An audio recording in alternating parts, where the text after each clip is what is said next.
Chapitre 1. Je veux apprendre, mais je n'avance pas. Je me souviens très bien de ce soir-là. C'était un jeudi, il était presque 22 heures, et je venais de rentrer chez moi après une longue journée de travail. J'ai posé mon sac sur la chaise près de la porte, j'ai enlevé mes chaussures, et j'ai allumé la lumière du salon. Sur la table basse, il y avait mon cahier de français. Ce grand cahier bleu que j'avais acheté 3 mois plus tôt avec beaucoup d'enthousiasme. Je l'ai regardé pendant quelques secondes. Puis j'ai soupiré. Je l'ai ouvert. Les premières pages étaient remplies de notes soignées, de listes de vocabulaire bien organisées, de conjugaisons que j'avais copiées avec attention. Mais après une trentaine de pages, les notes devenaient de plus en plus irrégulières. Les espaces entre les dates devenaient plus grands. Et puis, vers le milieu du cahier, les pages étaient vides. Complètement vides. Comme si quelqu'un avait décidé un jour d'arrêter de vivre à l'intérieur de ce cahier. Ce quelqu'un, c'était moi.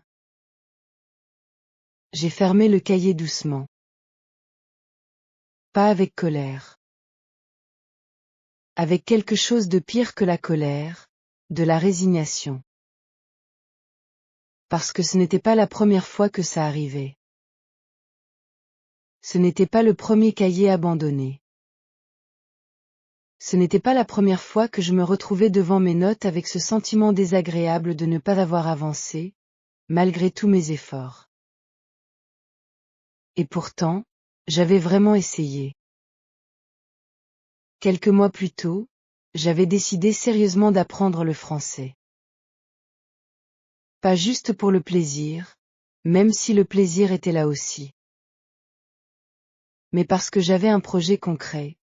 Je voulais voyager en France l'année suivante, et je voulais être capable de parler, de comprendre les gens, de me débrouiller dans les situations quotidiennes. Je voulais commander un café sans montrer ma panique intérieure. Je voulais demander mon chemin sans sortir immédiatement mon téléphone. Je voulais me sentir à l'aise, au moins un peu. Alors j'avais commencé avec énergie. J'avais regardé des vidéos sur YouTube pendant des heures. J'avais téléchargé plusieurs applications sur mon téléphone. J'avais acheté un manuel de grammaire sérieux, un livre de vocabulaire thématique, et bien sûr, ce grand cahier bleu. J'avais aussi créé un planning ambitieux, 1 heure de français chaque soir, plus 2 heures le week-end. En théorie, c'était parfait. En pratique, ça avait duré environ 2 semaines. La 3e semaine, j'avais eu beaucoup de travail. Alors j'avais réduit à 30 minutes par jour.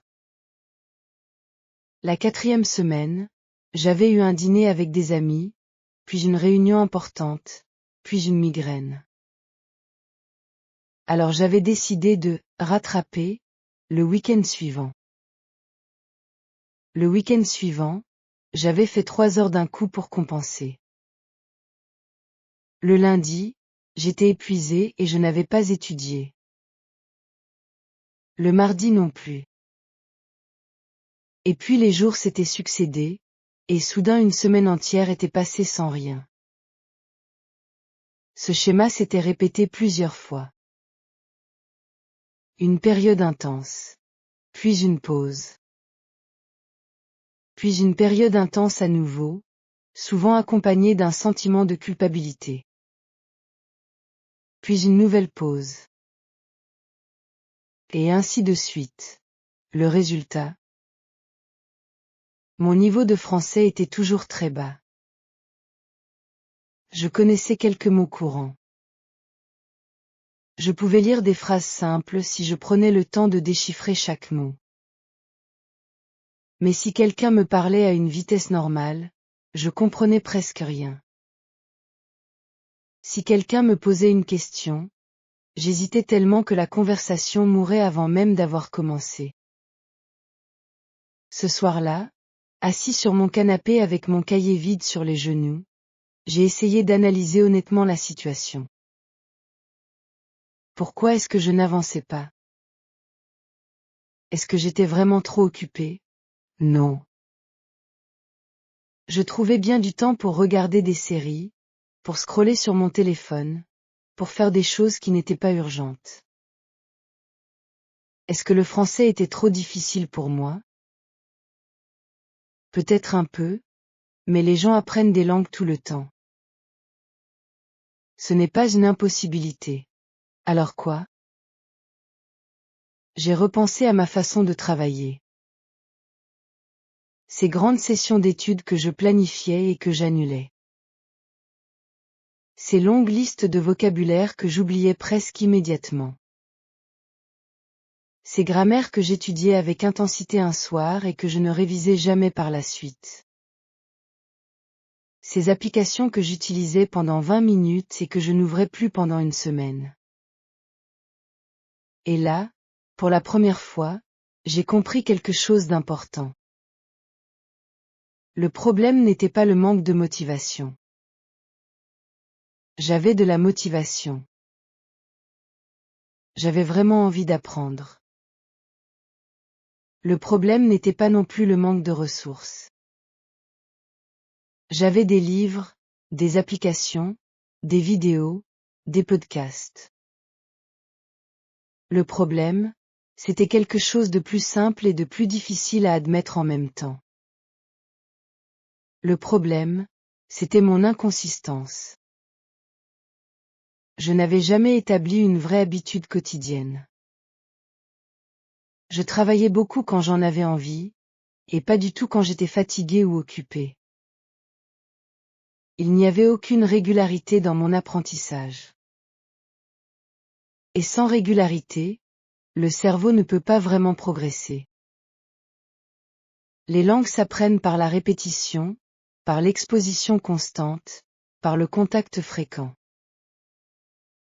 Pas par des marathons occasionnels suivis de longs silences. J'ai posé le cahier sur la table. J'ai regardé le plafond pendant quelques minutes.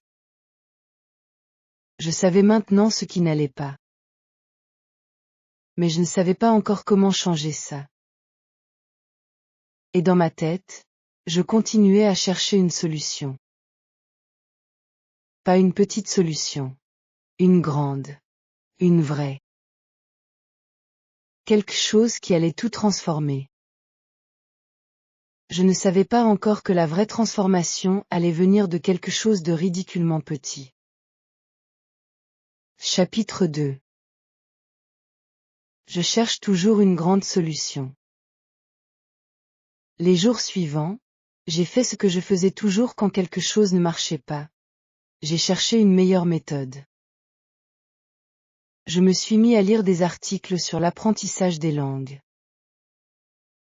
J'ai regardé des vidéos de personnes qui parlaient couramment 5 ou 6 langues différentes.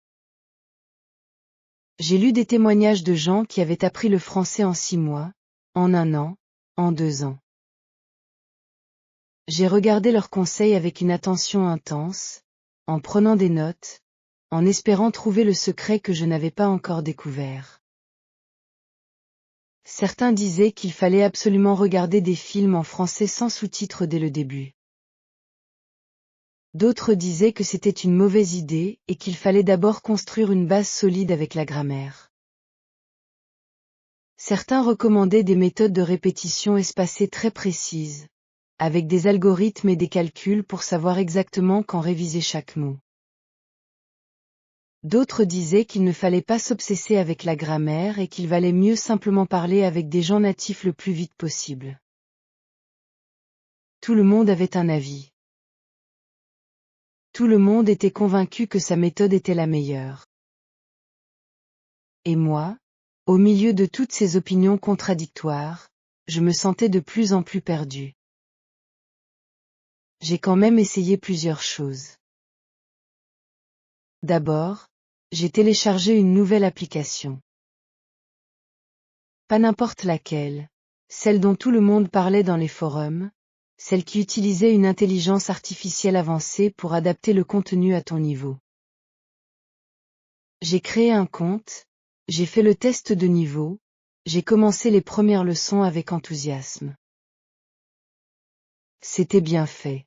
C'était interactif. C'était agréable. Pendant 5 jours. Le 6e jour, j'ai oublié de l'ouvrir. Le 7e jour aussi. Et après ça, l'application a rejoint les autres sur mon téléphone, présente, mais invisible. Ensuite, j'ai créé un nouveau planning. Cette fois, j'avais appris de mes erreurs. Le planning était plus réaliste, me disais-je. Pas 1 heure par jour, mais 45 minutes. Pas tous les jours sans exception, mais 6 jours sur 7. J'avais même divisé le temps en 3 parties. 15 minutes de vocabulaire, 15 minutes de grammaire, 15 minutes d'écoute. Très organisé. Très logique. J'ai suivi ce planning pendant exactement 11 jours. Le 12e jour, j'avais un repas de famille qui a duré plus longtemps que prévu. Le 13e jour, j'étais encore fatiguée de la veille. Et puis, comme toujours, le rythme s'est brisé et je n'ai pas su comment le reprendre. Pendant cette période, j'ai aussi commencé à me comparer aux autres. C'est une très mauvaise habitude, et je le savais, mais je ne pouvais pas m'en empêcher. Sur les réseaux sociaux, je voyais des gens qui postaient leurs progrès en français avec beaucoup d'enthousiasme. Des gens qui avaient commencé en même temps que moi et qui semblaient déjà beaucoup plus avancés. Des gens qui parlaient de leurs conversations avec des locuteurs natifs, de leur voyage en France, de leurs films préférés en français. Et moi, j'étais encore là à hésiter sur la conjugaison du passé composé. Ce qui m'a le plus frappé à cette époque, c'est à quel point je recommençais souvent depuis le début. Chaque nouvelle méthode était accompagnée d'un enthousiasme frais, d'une énergie nouvelle, d'une conviction que, cette fois, c'est différent. Et chaque fois, après quelques jours ou quelques semaines, la même chose se produisait. L'enthousiasme disparaissait. La routine devenait lourde. Et j'abandonnais. Je me souviens d'un soir en particulier. J'étais assis à mon bureau, et j'avais ouvert un forum en ligne pour demander des conseils. J'avais écrit un long message expliquant ma situation, mes essais, mes échecs, mes frustrations.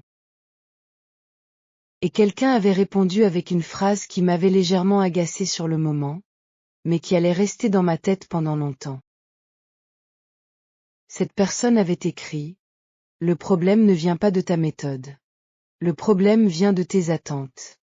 Tu cherches une grande solution pour un problème qui se résout par de toutes petites actions répétées chaque jour. » J'avais lu ça, j'avais pensé, oui, c'est facile à dire, et j'avais continué à chercher la grande solution. Mais cette phrase ne m'avait pas vraiment quitté.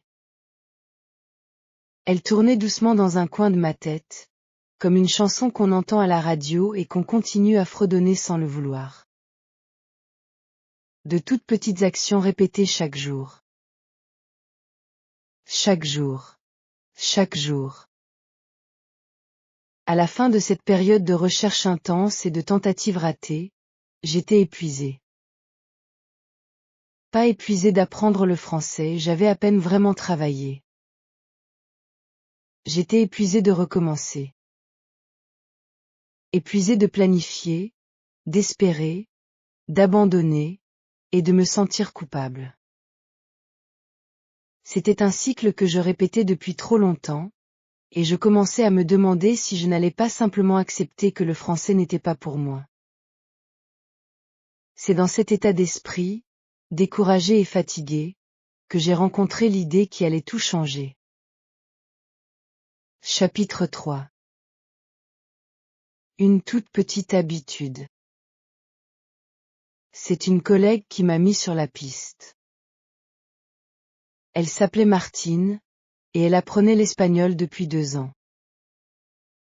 Un jour, à la pause déjeuner, je lui ai raconté mes difficultés avec le français. Je ne m'attendais pas à grand-chose de cette conversation. Je pensais qu'elle allait me recommander une application ou un livre. Mais elle a dit quelque chose d'inattendu. Tu sais ce qui a tout changé pour moi avec l'espagnol? Elle a dit. J'ai arrêté d'essayer de faire beaucoup. J'ai décidé de faire très peu, mais tous les jours sans exception. Je l'ai regardée avec un peu de scepticisme. Très peu, c'est-à-dire 15 minutes d'écoute, elle a répondu. Et 5 phrases que je répète à voix haute. C'est tout. Même les jours où je suis fatiguée. Même les jours où j'ai pas envie. 15 minutes et 5 phrases. Et ça suffit. Elle a souri. Non, ça ne suffit pas pour devenir bilingue en 3 mois. Mais ça suffit pour progresser vraiment. Parce que c'est facile à garder. Et si c'est facile à garder, tu le gardes vraiment. Cette conversation était courte. Peut-être 10 minutes en tout. Mais elle m'a hanté pendant le reste de la journée. Le soir, en rentrant chez moi, j'ai pensé à ce qu'elle avait dit. 15 minutes. 5 phrases. Tous les jours. C'était tellement simple que ça semblait presque naïf. Comment 15 minutes pouvaient-elles vraiment faire une différence? Comment 5 phrases répétées à voix haute pouvaient-elles transformer mon français? Et puis j'ai repensé à mon histoire. À mes grandes sessions d'études que j'avais abandonnées. À mes plans ambitieux qui n'avaient jamais duré plus de 2 semaines. Et j'ai réalisé quelque chose. Ma façon d'apprendre avait toujours été trop lourde. Trop grande. Trop difficile à maintenir sur le long terme. J'avais toujours essayé de faire beaucoup d'un coup, et je n'avais jamais réussi à tenir. Et si la solution était vraiment dans la simplicité?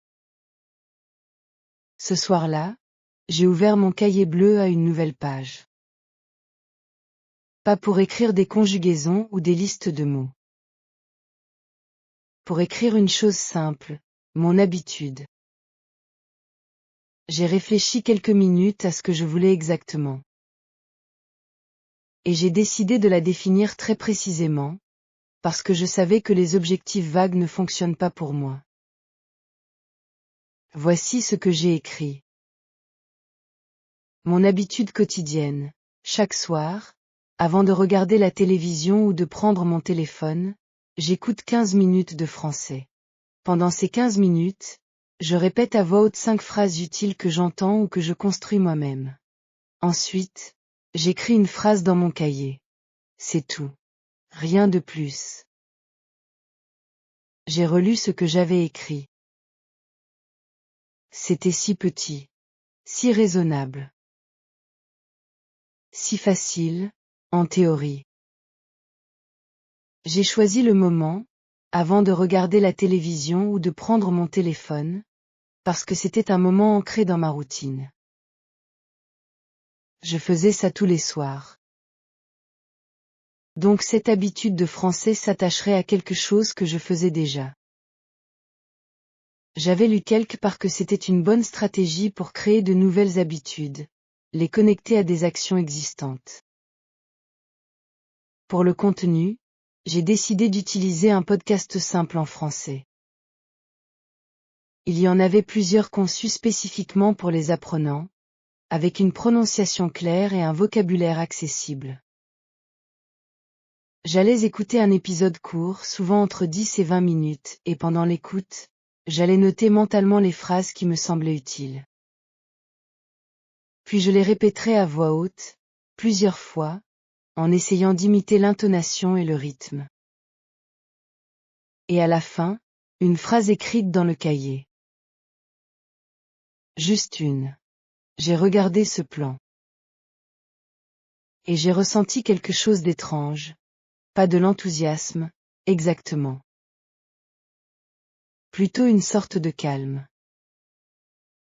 Comme si, pour la première fois, je n'essayais pas de me convaincre que ça allait être spectaculaire. Je savais que ça allait être petit. Et peut-être que c'était bien. Mais il y avait quand même une voix dans ma tête qui disait « 15 minutes ? Vraiment. C'est ridicule. Tu n'apprendras jamais rien en 15 minutes par jour. Tu as besoin de travailler sérieusement. Tu as besoin d'une vraie méthode. » J'ai reconnu cette voix. C'était la même voix qui m'avait poussé vers les grands plans qui ne duraient jamais. La même voix qui cherchait la solution parfaite au lieu d'une solution imparfaite mais réelle. Cette fois, j'ai décidé de ne pas l'écouter. J'ai écrit à la fin de la page. Je vais faire ça chaque jour pendant 30 jours. Après 30 jours, je réévaluerai. 30 jours. Une chose simple. Tous les jours. C'était la décision la plus modeste que j'avais jamais prise par rapport aux Français. Et c'était peut-être pour ça qu'elle allait enfin fonctionner. Chapitre 4. Les premiers jours semblent trop petits. Le premier soir, j'ai respecté mon plan à la lettre. J'ai posé mon téléphone sur la table, j'ai mis mes écouteurs, et j'ai lancé un épisode du podcast que j'avais choisi. C'était une émission française pour apprenants intermédiaires, avec une présentatrice qui parlait clairement et agréablement. Le thème de ce premier épisode était les habitudes quotidiennes, une coïncidence qui m'a fait sourire.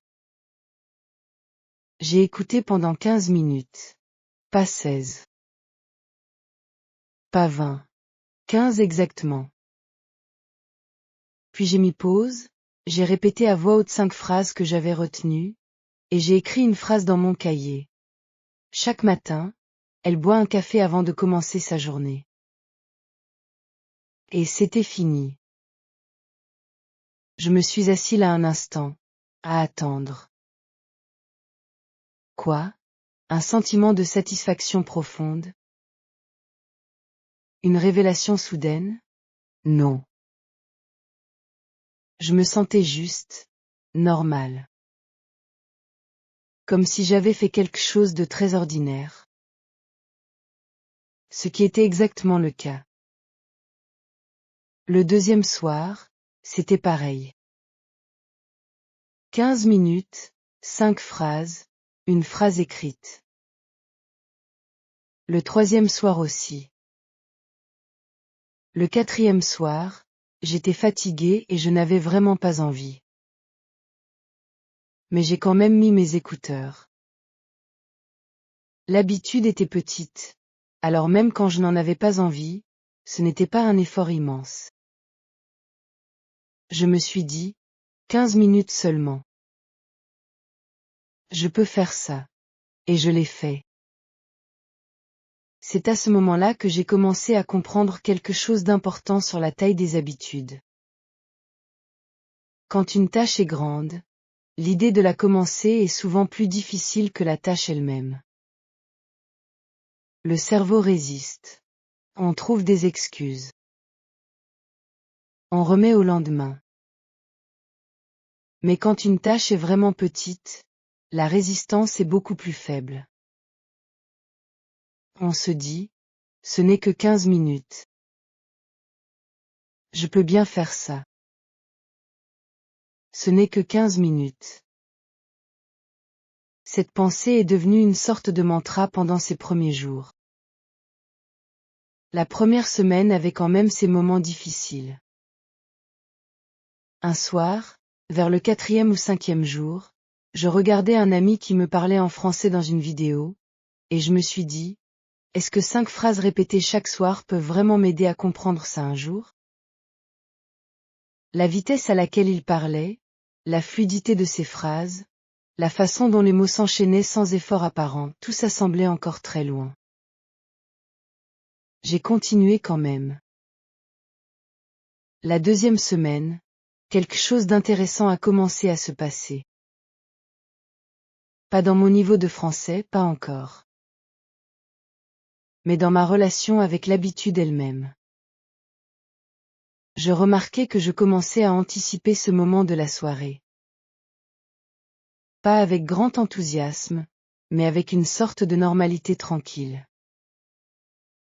Comme se brosser les dents ou préparer son sac pour le lendemain. C'était devenu une partie de la soirée, pas plus dramatique que les autres parties. Un soir, j'ai essayé quelque chose de différent.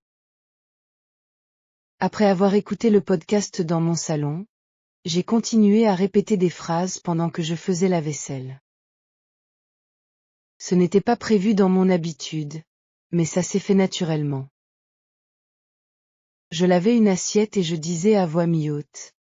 Il faut que j'aille au supermarché demain. Je rinçais un verre et je disais. Est-ce que tu as déjà visité Paris? Je posais la vaisselle propre sur l'étagère et je disais. Je ne comprends pas encore tout, mais je continue. Ce dernier exemple n'était pas vraiment une phrase utile du podcast. C'était une phrase que j'avais inventée. Une phrase sur moi. Et la prononcer à voix haute, seule dans ma cuisine, m'a donné un sentiment étrange et agréable. Comme si je me parlais à moi-même en français, et que c'était la chose la plus normale du monde. Vers la fin de la première semaine, j'ai fait un bilan rapide. 7 jours. Cette fois l'habitude respectée. Pour la première fois depuis que j'avais commencé à apprendre le français, je n'avais pas raté un seul jour. Pas un. Ce n'était pas spectaculaire. Mais c'était réel. Et dans ce petit espace de régularité, je sentais quelque chose que je n'avais jamais vraiment ressenti avant dans mon apprentissage du français, de la confiance.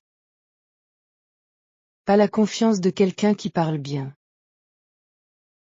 La confiance de quelqu'un qui tient sa promesse. J'ai coché les 7 premiers jours dans mon cahier. Puis j'ai continué. Chapitre 5. Quelque chose commence à changer. Vers la fin du 2e semaine et le début du 3e, quelque chose a commencé à changer dans ma façon de percevoir le français. Ce n'était pas un changement dramatique. Ce n'était pas le moment où j'ai soudain tout compris. Mais c'était réel, concret, et surprenant dans sa simplicité. Le premier signe est venu d'une chanson. J'écoutais de la musique française parfois, pas souvent, et généralement sans vraiment essayer de comprendre les paroles. La musique était juste là pour créer une ambiance. Mais un soir, j'écoutais une chanson que j'avais déjà entendue plusieurs fois, et soudain j'ai reconnu une phrase dans le refrain.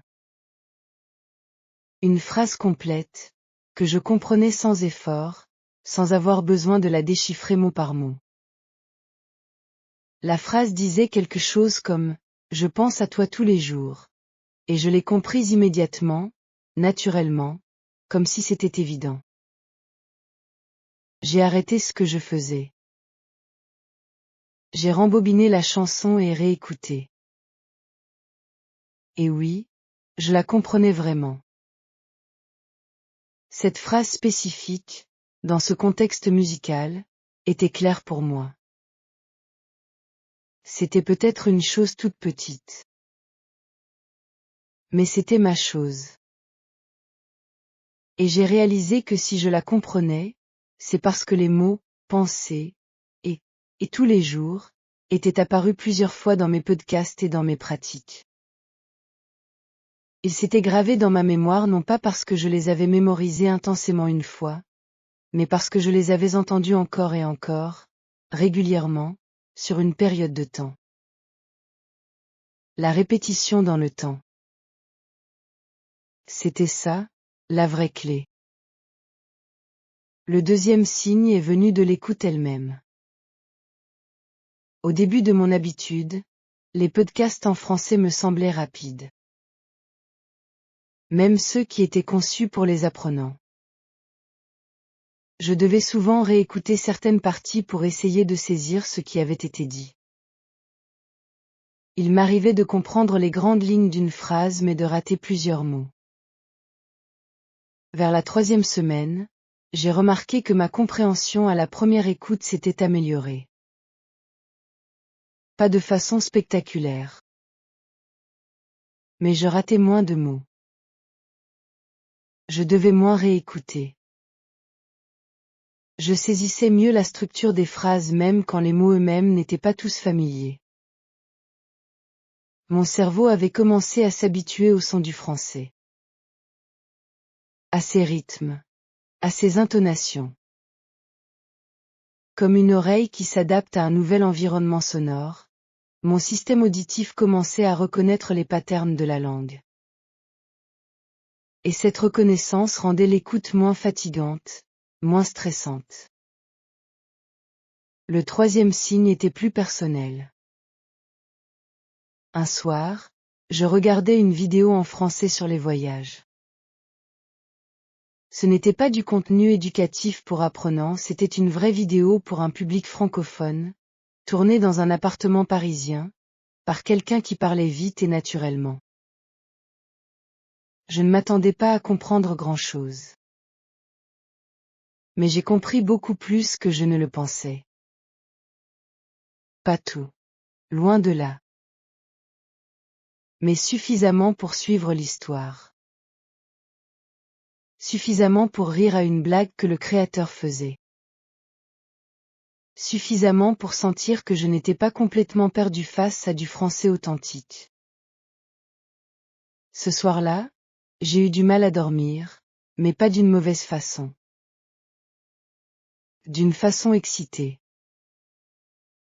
Parce que j'avais compris quelque chose de fondamental, l'habitude fonctionnait. Pas parce que 15 minutes par jour est une formule magique. Mais parce que 15 minutes par jour, répétées sans interruption pendant 3 semaines, ça fait quelque chose. Ça crée un contact régulier.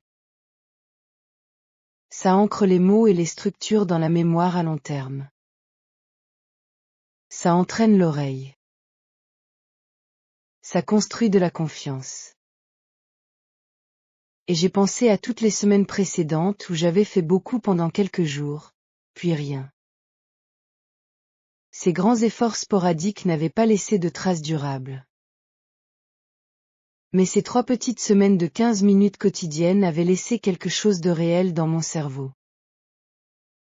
La régularité bat l'intensité. Je ne savais pas encore si cette idée était vraie dans tous les domaines de la vie. Mais pour apprendre une langue, j'en étais maintenant convaincu. J'ai repris le podcast et j'ai réécouté. Cette fois, j'ai répété non pas 5 phrases, mais peut-être 8 ou 9. Pas parce que je me forçais. Mais parce que j'en avais envie. Pour la première fois dans mon apprentissage du français, j'avais vraiment envie de continuer. Chapitre 6. Le français entre dans ma vie. Quelque chose d'inattendu s'est passé autour du 4e semaine. Le français a commencé à sortir de mon cahier et de mes écouteurs pour entrer dans ma vie réelle. Ce n'était pas planifié. Ça s'est produit naturellement, doucement, presque sans que je m'en rende compte. D'abord, j'ai commencé à penser en français pendant quelques secondes par jour. Ce n'étaient pas des pensées profondes ou philosophiques. C'était très basique. Je regardais par la fenêtre le matin et je pensais, il fait beau aujourd'hui. Je cherchais mes clés et je pensais, où sont mes clés?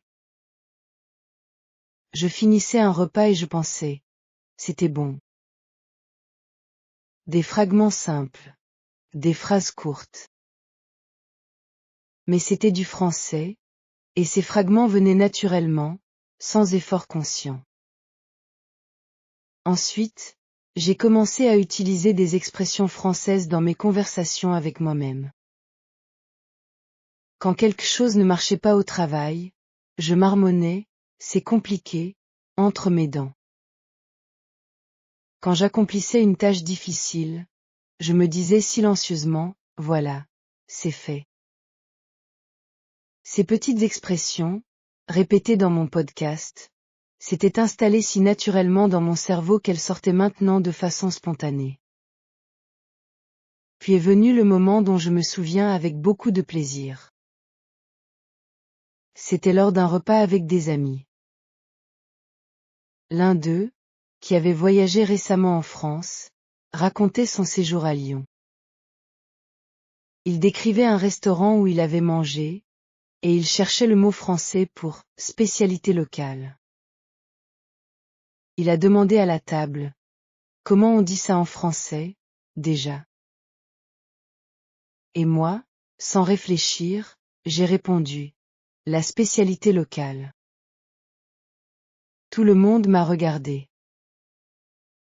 Mon ami a répété le mot, l'air satisfait. Et moi, j'ai souri d'un sourire que je n'ai pas expliqué, parce qu'il aurait fallu raconter toute cette histoire. Mais ce sourire venait de quelque chose de profond.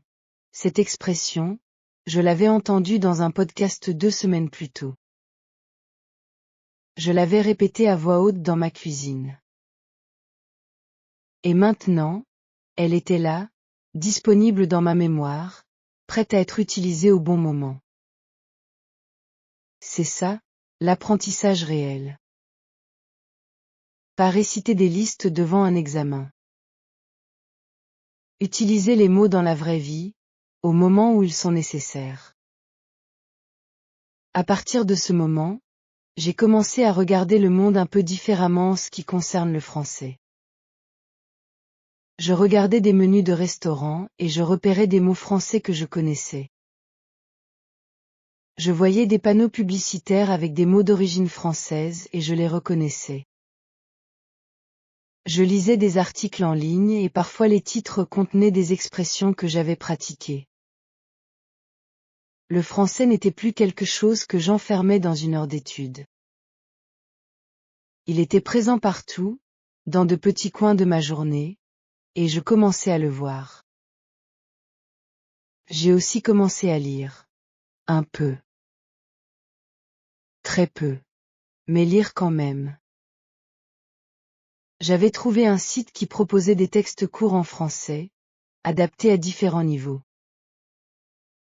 J'en lisais 1 ou 2 par semaine, en dehors de mon habitude quotidienne. Au début, je lisais lentement, je cherchais beaucoup de mots dans le dictionnaire. Mais progressivement, je cherchais moins. Les phrases devenaient plus fluides à lire. Je comprenais mieux le sens global même quand certains m'ont resté obscurs. Un soir, j'ai lu un texte sur la ville de Marseille. Il parlait du port, des marchés, de la culture locale.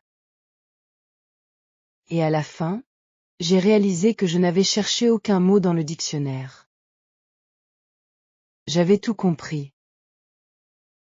Pas tout parfaitement, certaines nuances m'avaient peut-être échappé. Mais le sens général était clair, complet, accessible. J'ai relu le texte une deuxième fois, juste pour le plaisir. Pour le plaisir. C'était nouveau. Avant, Lire en français était une tâche. Quelque chose que je faisais parce que c'était bon pour mon apprentissage. Maintenant, c'était parfois quelque chose que je faisais parce que j'en avais envie, parce que c'était intéressant, parce que ça me donnait accès à des informations dans une autre langue. Mon habitude de 15 minutes avait ouvert une porte. Et derrière cette porte, il y avait un monde. Le monde du français. Un monde que je commençais seulement à explorer, mais qui existait, qui était réel, et qui m'était de moins en moins étranger. Il y avait encore beaucoup de chemin à parcourir. Je ne me faisais pas d'illusions. Mon français était encore loin d'être fluide. Je faisais encore beaucoup d'erreurs. Il y avait encore des moments où je ne comprenais pas, où je cherchais mes mots, où la langue me semblait glissante et difficile. Mais quelque chose d'essentiel avait changé, je n'avais plus peur. Avant, la peur faisait partie de mon apprentissage. Peur de ne pas comprendre. Peur de parler et de faire des erreurs. Peur d'être jugé. Peur que ça ne marche jamais. Cette peur m'avait souvent paralysé, souvent poussé à ne rien faire plutôt que de risquer de faire quelque chose imparfaitement. Maintenant, la peur était beaucoup plus petite. Pas disparue, mais plus petite. Et à sa place, il y avait quelque chose de plus fort, la curiosité. La curiosité de découvrir ce que je pouvais encore apprendre, comprendre, dire. Le français entrait dans ma vie. Et je l'accueillais. Chapitre 7. Les progrès que je ne voyais pas avant. Il y a quelque chose de particulier avec les progrès en langue. Ils sont souvent invisibles pendant qu'ils se produisent. On ne les voit pas au jour le jour parce qu'ils sont trop lents, trop progressifs. Ce n'est qu'en regardant derrière soi, après un certain temps, qu'on voit le chemin parcouru. C'est ce qui m'est arrivé environ 2 mois après le début de mon habitude. Un soir, j'ai retrouvé mon vieux cahier. Pas le nouveau cahier de mon habitude, l'ancien, le grand cahier bleu que j'avais presque rempli au début et puis abandonné. Je l'ai feuilleté lentement. Les premières pages, avec leur conjugaison soigneusement copiée. Les listes de vocabulaire thématique. Les exercices de grammaire inachevés. Les notes d'une vidéo YouTube que j'avais regardée un soir avec enthousiasme et oublié le lendemain. J'ai lu les phrases que j'avais écrites à cette époque. Et j'ai réalisé quelque chose de frappant. Certaines de ces phrases me semblaient maintenant compliquées à comprendre. Pas parce que mon niveau avait baissé, au contraire. Mais parce que la façon dont j'avais essayé de les apprendre, de façon isolée, sans contexte, sans répétition, rendait ces listes de mots difficiles à retrouver dans ma mémoire. Pendant ce temps, les phrases que j'avais répétées dans mon podcast, des phrases que je n'avais jamais copiées dans un cahier, juste répétées à voix haute plusieurs fois, étaient disponibles en mémoire de façon naturelle. Comme si elles faisaient partie de moi. J'ai refermé l'ancien cahier et ouvert le nouveau. Le nouveau cahier de mon habitude. Sur chaque page, une date en haut, et une phrase. Parfois 2 phrases si j'avais eu l'énergie. 2 mois de phrases. Chaque jour, une petite trace de ce que j'avais appris, de ce qui avait retenu mon attention. J'ai relu ces phrases dans l'ordre. Et là, j'ai vu quelque chose que je n'avais pas remarqué au fil des jours, une évolution. Les premières phrases étaient très simples. Le café est chaud. Je vais au marché. C'est beau. Les phrases plus récentes étaient plus longues, plus nuancées. Même quand je suis fatiguée, j'essaie de continuer parce que je sais que ça en vaut la peine. Il est difficile de changer ses habitudes, mais ce n'est pas impossible si on commence par de toutes petites étapes. Ces phrases récentes, je les avais construites moi-même. Ce n'étaient pas des phrases copiées d'un podcast. C'était du français que j'avais produit, formulé, avec des mots et des structures qui étaient devenus disponibles dans ma tête grâce à l'écoute répétée. Ce moment-là, feuilleter ce cahier et voir la distance parcourue, a été un de ceux que je n'oublierai pas. Ce n'était pas le moment où j'avais eu une révélation soudaine.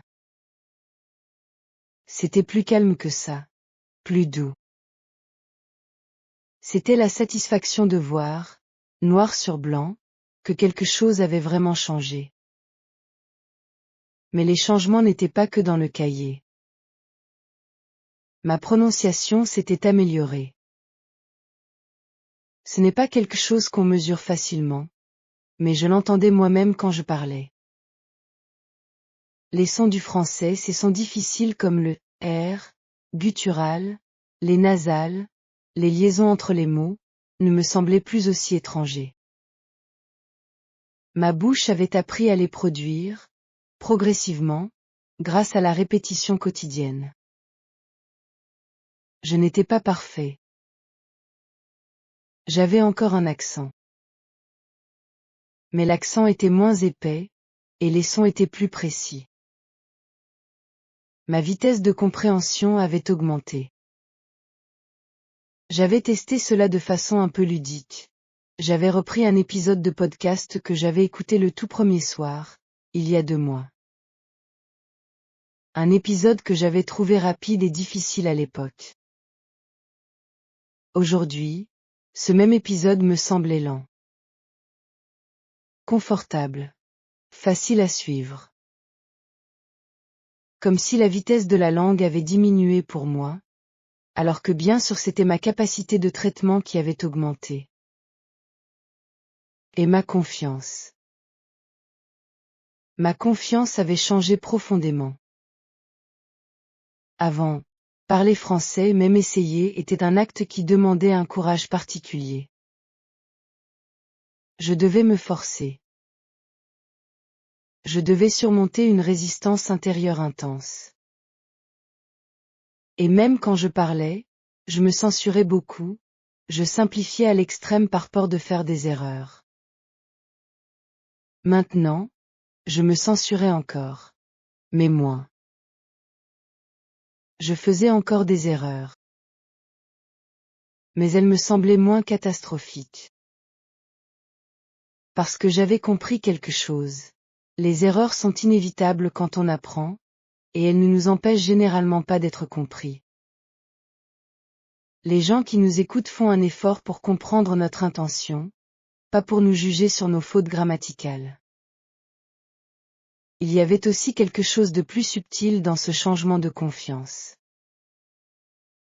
Je n'avais plus honte du processus. Avant, j'avais parfois honte d'être encore débutant, encore loin du niveau que je voulais atteindre. Maintenant, je voyais le processus différemment. Apprendre une langue est un long chemin. Être au milieu de ce chemin n'est pas une honte, c'est simplement où on est à un moment donné. L'important, c'est de continuer à avancer. Et j'avançais. Chaque jour, un tout petit peu. Mais sans interruption. Ce soir-là, j'ai regardé le calendrier dans mon cahier. Chaque jour coché, sans exception. 60 et quelques jours. 60 et quelques fois où j'avais fait ma petite habitude. Certains soirs avec enthousiasme. D'autres soirs avec juste de la discipline tranquille. Mais tous les soirs, sans faute. J'ai souri. Pas d'un sourire triomphant. D'un sourire content, réservé, celui de quelqu'un qui a fait quelque chose de simple mais de difficile. Tenir. Et j'ai continué. Chapitre 8. La petite habitude devient une nouvelle vie. Environ 3 mois après le début de mon habitude, quelque chose a changé dans ma façon de la vivre. Elle n'était plus une discipline. Elle n'était plus quelque chose que je devais me rappeler de faire. Elle était devenue une partie de ma soirée aussi naturelle que manger ou me brosser les dents. Je ne me demandais plus, est-ce que je vais faire mon français ce soir? La question ne se posait plus. Je le faisais, c'est tout. Comme on respire. Comme on dort. C'était intégré à ma vie de façon si profonde qu'essayer de ne pas le faire aurait semblé étrange. Et cette naturalité avait eu un autre effet, l'habitude avait grandi, sans que je le décide vraiment. 15 minutes s'étaient étirées, certains soirs, à 20 minutes, puis 25. Les 5 phrases que je répétais étaient devenues 7, puis 10. J'avais commencé à regarder de courtes vidéos en français en plus du podcast. J'avais commencé à écrire 2 ou 3 phrases dans le cahier au lieu d'une. Mais tout ça ne s'était pas passé parce que je m'étais imposé une nouvelle règle. Ça s'était passé parce que j'en avais envie. Parce que l'habitude avait créé de l'intérêt, et l'intérêt avait créé plus d'engagement, et plus d'engagement avait créé plus de plaisir. Un cycle positif, l'opposé exact du cycle d'abandon que j'avais vécu pendant si longtemps.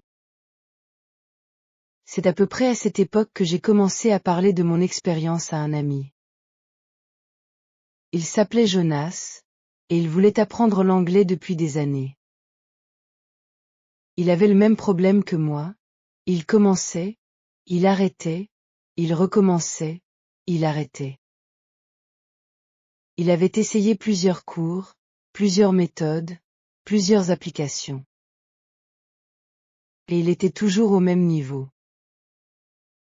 Un soir, on a pris un café ensemble, et je lui ai raconté ce que j'avais fait avec le français. Je lui ai expliqué l'idée de la petite habitude quotidienne. 15 minutes par jour, chaque soir, répéter des phrases à voix haute. Ne pas viser la perfection. Viser la régularité. Il m'a regardé avec le même scepticisme que j'avais ressenti moi-même au début.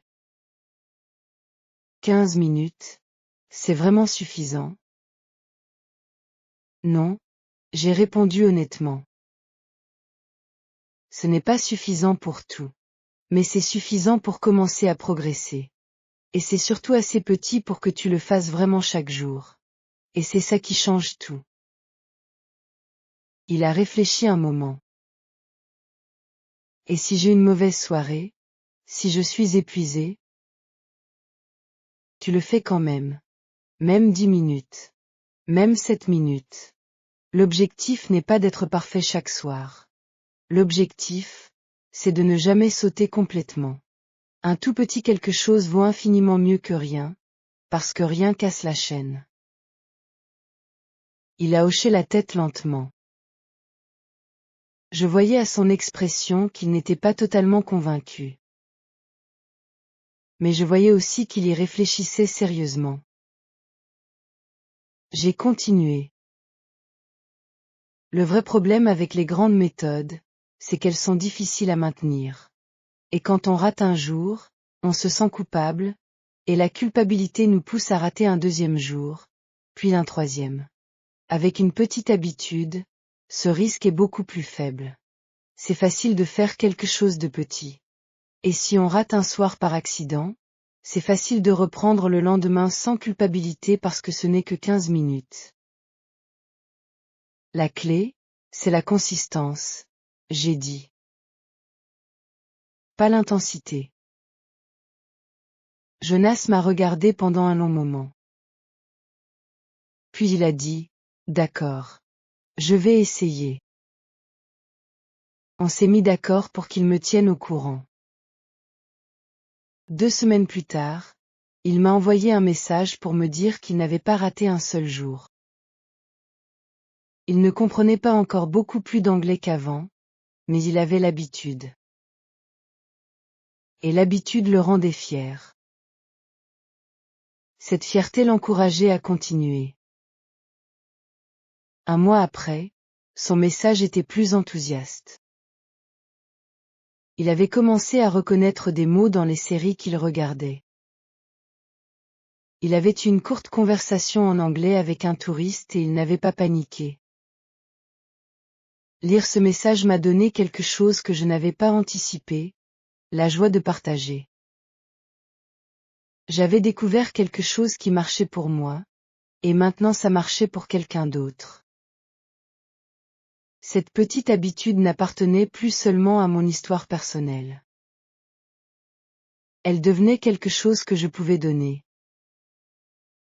Avec Martine, la collègue qui m'avait d'abord inspirée, j'avais depuis eu plusieurs conversations sur les habitudes d'apprentissage. Elle avait continué avec l'espagnol et son niveau avait beaucoup progressé. On parlait souvent de ce phénomène étrange. Comment quelque chose de si petit peut créer quelque chose de si grand. Un soir, elle m'a dit une chose que j'ai notée dans mon cahier. Ce qui est puissant avec une petite habitude, c'est que ça change la façon dont tu te vois. Tu n'es plus quelqu'un qui essaie d'apprendre une langue. Tu es quelqu'un qui apprend une langue. Et cette différence d'identité change tout. Je l'ai relu plusieurs fois. Tu n'es plus quelqu'un qui essaie. Tu es quelqu'un qui apprend. Oui. C'était exactement ça. À un moment donné, je ne pouvais pas dire exactement quand je n'étais plus quelqu'un qui essayait d'apprendre le français. J'étais devenu quelqu'un qui apprenait le français. Et ce changement dans la façon dont je me définissais avait renforcé l'habitude elle-même.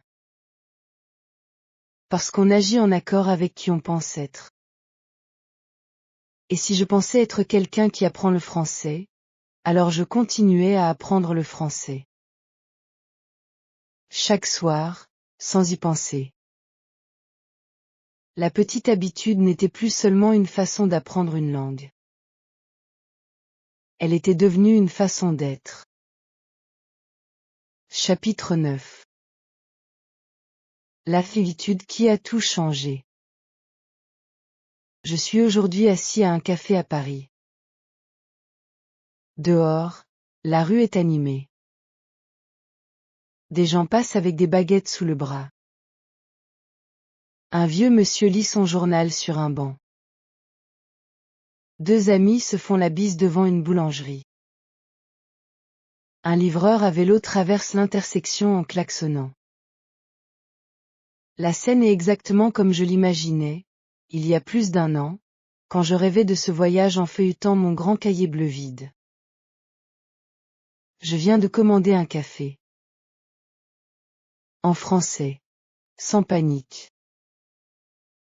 Sans sortir mon téléphone pour vérifier la formulation. J'ai simplement dit, un café, s'il vous plaît, et la serveuse a répondu quelque chose que j'ai compris entièrement. On a même échangé 2 ou 3 phrases sur la chaleur de la journée. C'était court, ordinaire, sans importance pour elle sans doute. Mais pour moi, c'était une petite victoire qui résumait tout. Je pense beaucoup à ce chemin, assis ici. Je pense à ce jeudi soir où j'avais ouvert mon cahier vide et senti cette résignation familière. Je pense à toutes ces méthodes que j'avais essayées et abandonnées. Je pense à la conversation avec Martine à la pause déjeuner, à sa phrase simple sur les 15 minutes et les 5 phrases. Je pense au premier soir où j'avais mis mes écouteurs avec l'intention de faire quelque chose de très petit, tous les jours. Et je pense à maintenant. À ce café à Paris. À cette conversation ordinaire en français qui s'est déroulée naturellement, sans effort apparent, comme si c'était normal. Parce que maintenant, c'est normal. Le voyage lui-même a été plein de moments comme celui-là. Des moments où le français est sorti naturellement, sans que j'aie besoin de le construire laborieusement dans ma tête. Dans le métro, j'avais demandé des informations à un employé et compris sa réponse. Au marché, j'avais bavardé avec un vendeur de fromage et ri à une plaisanterie qu'il avait faite sur une touriste américaine. Dans une librairie, j'avais demandé une recommandation et reçu une réponse enthousiaste sur un auteur que je ne connaissais pas. Il y avait eu aussi des moments difficiles. Des conversations trop rapides que je n'avais pas suivies. Des expressions idiomatiques que je ne comprenais pas. Des accents régionaux qui rendaient l'écoute plus complexe. Des moments où j'avais dû demander de répéter, ou admettre que je n'avais pas tout compris. Mais ces moments difficiles ne m'avaient pas découragé. Ils faisaient partie du chemin. Je savais que je n'étais pas parfait. Je savais que j'avais encore beaucoup à apprendre. Et ça m'allait complètement, parce que je savais aussi que j'avançais, que j'avancerais encore, que le chemin continuait. Je repense parfois aux premières semaines de mon habitude. Ces soirs où 15 minutes me semblaient presque ridiculement courtes. Ces moments où je doutais que quelque chose d'aussi petit pouvait vraiment faire une différence. Ces instants où la voix dans ma tête disait, tu as besoin de faire plus, de faire mieux, de trouver une meilleure méthode. Je suis content de ne pas avoir écouté cette voix. Ce que j'ai appris sur l'apprentissage d'une langue, et peut-être sur beaucoup d'autres choses dans la vie, c'est que la régularité a une puissance que l'intensité n'a pas. Pas parce que faire peu est suffisant en soi. Mais parce que faire peu, tous les jours, sans exception, crée quelque chose qu'une grande session occasionnelle ne peut pas créer, une habitude. Et une habitude, c'est quelque chose que le cerveau intègre profondément, automatiquement, sans effort supplémentaire. Une habitude ne demande pas de motivation chaque soir. Elle ne demande pas de se convaincre que ça en vaut la peine. Elle existe simplement. Elle se fait parce qu'elle fait partie de qui tu es. Et c'est exactement ce qui s'est passé avec mon français. À un moment difficile à situer précisément, il est devenu partie de moi. Pas une tâche à accomplir. Pas un objectif à atteindre. Mais une dimension de ma vie, comme la musique que j'aime ou les livres que je lis. Une façon d'être dans le monde. Je sors mon cahier de mon sac. Pas l'ancien cahier bleu. Le dernier cahier de mon habitude. Il est presque plein maintenant. Des phrases datées, une par soir, pendant plus d'1 an. Je le feuillette lentement. Les premières entrées sont modestes, courtes, parfois maladroites grammaticalement. Les entrées récentes sont plus longues, plus fluides, parfois même poétiques. Ce cahier est la preuve physique d'un voyage. Pas un voyage spectaculaire fait de révélations soudaines. Un voyage silencieux, progressif, fait de centaines de petits pas. À la dernière page disponible, je prends mon stylo et j'écris la phrase du jour. Je suis à Paris. Je bois un café. Je parle français. Et tout a commencé avec une toute petite habitude que j'ai décidé de garder. Je referme le cahier. La serveuse passe près de ma table. Je lève les yeux et je dis « C'est très bon, merci ». Elle sourit et répond « Je suis contente ». Et dans ce bref échange, dans ces quelques mots partagés entre deux étrangers dans une ville que je ne connaissais pas il y a encore un an, il y a toute l'histoire de cette habitude. Toute l'histoire de ce que la constance peut créer quand on lui donne du temps. Je pense à toutes les personnes qui sont peut-être en ce moment dans la situation où j'étais il y a un an. Assises devant leur cahier vide. Découragées par leurs tentatives répétées. Convaincus qu'il leur faut une meilleure méthode, un meilleur professeur, plus de temps, plus de talent. Je voudrais leur dire quelque chose. Pas quelque chose de compliqué. Pas une formule secrète ou un système révolutionnaire. Juste ceci, vous n'avez pas besoin de faire beaucoup. Vous avez besoin de faire un peu, tous les jours. Vraiment tous les jours. Quelque chose de si petit que vous ne pouvez pas l'annuler même quand vous êtes fatigué. Quelque chose de si simple que vous pouvez le faire même les mauvais jours. Et ensuite, tenir. Tenir encore. Tenir toujours. Le changement ne viendra pas d'un jour à l'autre. Il viendra silencieusement, par accumulation, comme l'eau qui creuse la pierre non pas par sa force mais par sa constance. Un jour vous réaliserez que vous comprenez quelque chose que vous ne compreniez pas avant. Puis une autre chose. Puis une autre encore. Et vous vous retournerez, et vous verrez le chemin parcouru, et vous serez surpris par la distance. Ce n'est pas la grande méthode qui a changé mon français. C'est la petite habitude. Et la petite habitude qui a changé mon français a aussi changé autre chose. Ma façon de comprendre ce que je suis capable de faire. Parce que si une chose aussi petite peut créer quelque chose d'aussi grand, alors peut-être que d'autres petites choses peuvent créer d'autres grandes choses. Peut-être que la patience, la régularité, et la confiance dans le processus sont les outils les plus puissants qu'on possède. Je finis mon café. Dehors, le soleil brille sur les toits parisiens.